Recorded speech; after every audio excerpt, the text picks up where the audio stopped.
What is the worst case of I know better than my doctor you've ever heard of? Working at a supplement store years ago, I had a woman come in asking about vitamin B17. She said her daughter had cancer and was taking her off of chemo despite her doctors pleading with her not to. Some friend of hers claimed B17 what a miracle vitamin they don't want you to know about and can cure just about anything. I told her she should listen to her doctors. She told me to frick off. I'm a nurse. My patient's family member was telling everyone that the doctor was an idiot because, and I quote, "What the frick do the kidneys have to do with the bladder? SMH."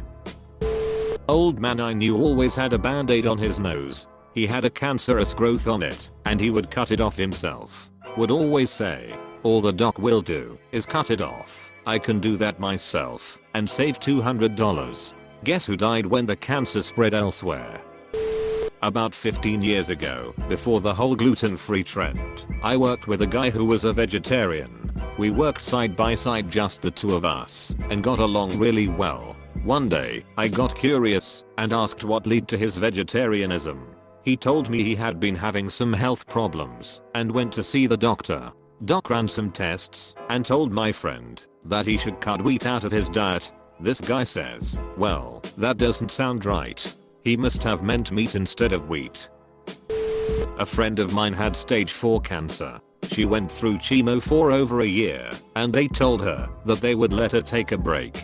Well, when they looked at the cancer, it hadn't shrunk as much as they'd have liked, so they told her that she couldn't take a break. She started posting on Facebook about these organic green juice cleanses that someone had messaged her about. I was at her bedside begging her to keep doing the chemo.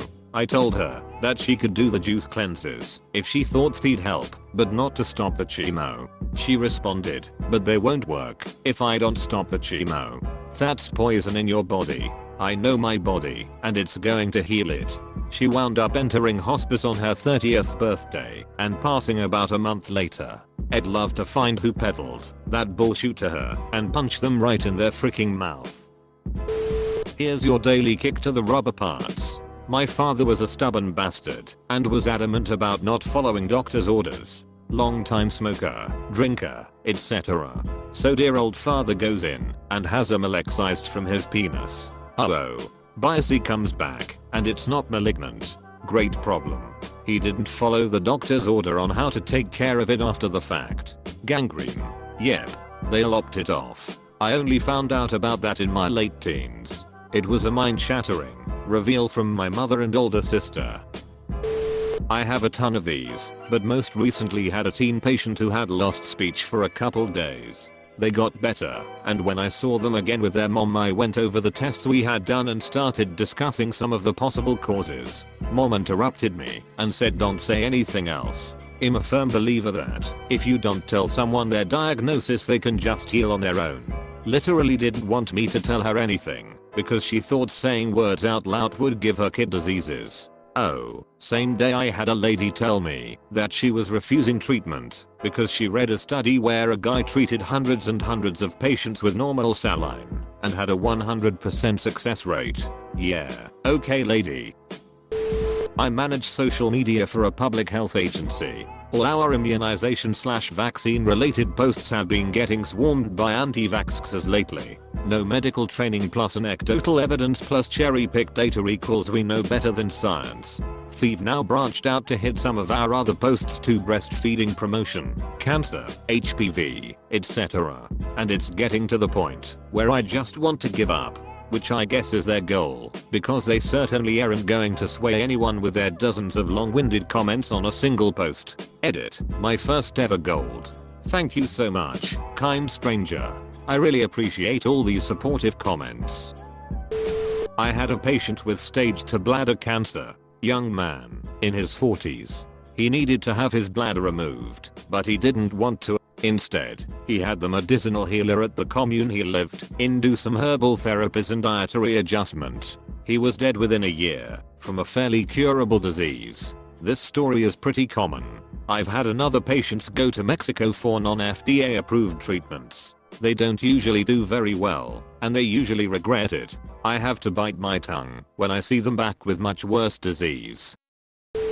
Friend of mine sees way too many of these cases on a daily basis, but the worst one so far has to be this lady whose child was born premature, so her baby was rather small to begin with. The doctors do their usual thing, gives her advice on childcare and everything, and she comes in a week later saying her kid was sick, not sure why.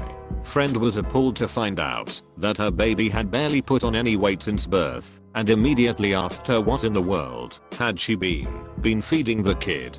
Woman says, "Oh, I figured, since he was so tiny, he didn't need to eat that much, so I've been sticking to about an ounce of milk per meal." Seriously, woman. I don't know how the child's doing now, but I can only hope he is well. A family with 7 kids. The oldest was barely 18 and the youngest 2. Their father died of cancer, didn't do chemo or anything. Then their mother got cancer and decided essential oils would cure it. Left all of the kids behind to basically be raised by their sister or split up. My mother believes that if you make food from scratch then it's healthier for you. For instance, she thinks that making a chocolate cake from scratch including milling her own flour is a healthier alternative to a store-bought cake with identical ingredients. She is diabetic. Her doctors have said in as many ways as they can think of that she has to reduce her carb intake. And what my mother thinks is, gosh, maybe I should grow the sugar cane myself instead of buying sugar at the store and my blood work will finally be in the normal range. Her liver and pancreas have failed multiple times. Each time, the doctors managed to restore organ function by restricting her carb intake. They explain that she has to continue to follow a low carb diet at home. She does not, because she's convinced that she's already on a healthy diet. Rinse and repeat. My mom tans in tanning beds constantly to the point where she looks like the outside of a baked potato. I told her one day she should stop because she can get skin cancer, and she told me that it's not possible with tanning beds. I teach people on a daily basis how to use urinary catheters. You aren't supposed to reuse them. Just use it once, throw it away, and when you need to catheterize again, open a new one. That's because using a non-sterile catheter can cause urinary tract infections and a host of all kinds of other problems. The doctor will send us a script for how many per day the patients need to use. And every single day, without fail, I'll have at least 1 or 2 tell me that their doctor is wrong and they only need 1 per day because they'll just wash it off and reuse it. No, it literally says on the packaging not to do that. Your doctor said not to do that. I'm telling you not to do that. Why do you still think it's okay to do that? Saw this on the news in Alabama a few years ago. Child got bitten by a timber rattlesnake. Mother said one wasn't necessary because she had a home remedy that her grandmother had passed down and all the child needed was to drink the remedy, take some ibuprofen, and lay down a few hours and she'd be good as new. Child damn near died. Mother lost all 3 of her children and was charged with felony neglect and endangering a child. My friend was a bodybuilder, suffered a heart attack at a young age due to the fricked up status quo of the sport, and was ordered not to work out. He responded by finding a gym out of town and working out there. He had another heart attack while at that gym and never regained consciousness. I don't think he was arrogant, just addicted, but he left a very sad wife behind in addition to a huge group of friends because he was as sweet as a big, swole meathead could possibly be. And he was a little kid in need of a place to hide out from his insane home life when we met him, so he was our little baby, even though ended up having 100 pounds more muscle than the rest of us. I don't know why I'm writing this, but I loved him, and writing feels better than not writing. Please take care of yourselves, and don't let anything so preventable happen to you. My ex-mother-in-law would always have mixed leftover prescriptions of antibiotics in the medicine cabinet. She would only use medication until she started to feel better. Then she would shelve the rest. When she or someone in her family got sick, she would administer what she considered to be a good dose. I tried to explain to her that an antibiotic prescription only works if you follow the directions and take the whole bottle in the correct intervals. She replied they only say that to get more money. She will be 70 soon and seems to get diagnosed with a new life-threatening disease every couple of years, but still going strong. My brother-in-law has chronic back pain and regularly goes to a chiropractor for it, and apparently said chiropractor also works on my Bill's neck. After one chiropractor appointment, my Bill experienced severe weakness to the point where he could hardly get out of bed. At one point, apparently, he collapsed and had slurred speech. An RN was like, "Dude, get thee to the hospital, because that sounds like a stroke." At the time of this conversation, I was also hanging out with another nurse who used to work in neurology, and she agreed he should see a doctor as soon as possible. He was like, "Nah, my chiropractor's a doctor," and knew about it, and said it would go away. He's very much an old health kind of guy, and thinks stuff like vitamins and coconut oil will cure anything. I remember looking after this one guy who came in post myocardial infarction from the cath lab. His blood pressure BP was sky high. Patient denied any major health issues in the past, and he only took supplements. I called the doctor about his BP and doctor ordered some antihypertensive pills. Before the patient took them, he ranted about big pharma and how drugs don't work and that if he were just allowed to go home to take his usual herbs or whatever, he'd be fine. Judging by the fact that his BP refused to come down after the pills and required an fourth nitroglycerine infusion, his ECG showed signs of left ventricular hypertrophy typically caused by high BP over time, and the fact that he had a massive heart attack showed me that his heart problems had been brewing for a while, and, as expected, his herbal supplements were doing squat. My dad had a heart attack and went to the emergency room. While he was there he coded 8 times, his heart stopped, and he had to be revived. He survived and they admitted him. He had a lot of damage. After a couple of weeks he checked himself out, because them goddamn assholes don't know what the hell they are talking about. He was found dead of heart failure about 3 weeks later. Edit. A lot of people didn't know what I meant by coded. Young bubbly mother I know was diagnosed with breast cancer. Tried alternative meds as promoted by her flaky girlfriends. Eventually she returned to the doctor who told her it was too advanced to do anything. She died leaving a little boy for her husband and extended family to care for. I still believe her friends contributed to her premature death. Not my doctor, by my mom's. My mother had a heart attack February of 2017.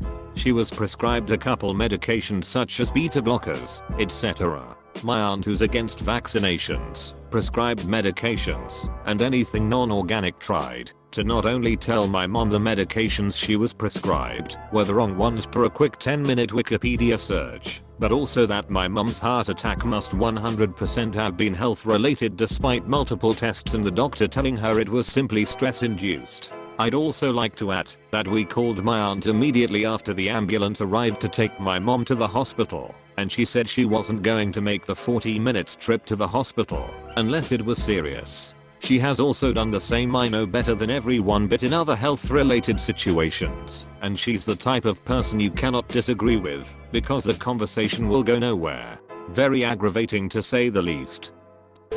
While talking with my OB and asking a ton of questions about my pregnancy, he told me a story. He was the on-call doc for a hospital and goes in after shift change from another on-call document. Woman has been actively pushing for 3 hours. She has refused a C-section multiple times over because she's certain she can have the baby naturally. Turns out, baby was stuck, and the pushing caused major brain damage to the baby. My doc tried to persuade her, but she continued to refuse. Ended up having to do a C-section to retrieve the body. Women often have this overwhelming expectation of how their labor and birth is going to go, avoiding C-section and meds like the plague. The reality is, those things have saved many lives. Every person who has opted to treat a diagnosed condition with naturopathic medicine. I've diagnosed patients with cancer who have shunned modern treatments only to turn up months later with horrible stage 4 disease asking for miracles. I'm all for taking herbal supplements to prevent disease, but when you're finally diagnosed with a condition, stroke, heart attack etc., you need the prescription stuff. In the NW, I frequently admit patients who seek emergent medical care for a condition only at discharge for them to say, "Yeah, I'm going to go see a naturopathic doctor arg," Frankly, I'm bewildered that it's not considered unethical or illegal to advertise statistically/scientifically unproven therapies to people. Had a guy keep coming in 3 times with a heart attack. We'd save him only for him to sign out of the hospital saying God will cure me. Why bother coming then? I had to finally call his pastor to convince him to stay and get all the right treatment.